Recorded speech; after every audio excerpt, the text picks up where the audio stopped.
Welcome back to our channel. In today's tutorial, I'm going to show you how to check your old transaction on OPay.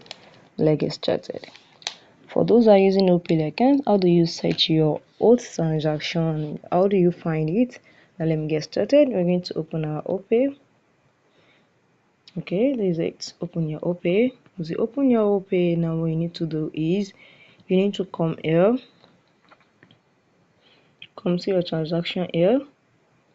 And after that, what you need to do is come here. You can see these are the recent transaction for this month. Now when you're looking for a 2-month old or a last week or a last month, how do you get your transaction? How do you get it? You can see it's not loading here. What you need to do is very fast. Just come to here, click on this arrow down.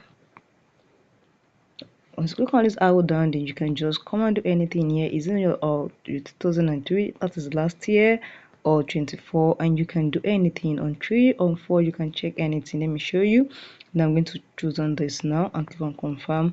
Then you can see it has taken you back directly to September. You can see, so that is it. It's very easy. So if you want to check anything or you want to check the time, you can also check the time. Just click here and click on time frame. You can see is it last 3 months, is it last 6 months. You can see, just put the date, put everything, and click on confirm, and it's going to take you directly to the time that you set. So you can just check your old transaction very easily. So guys, if you found this video helpful, smash the like button, share, comment, and subscribe. See you in my next video.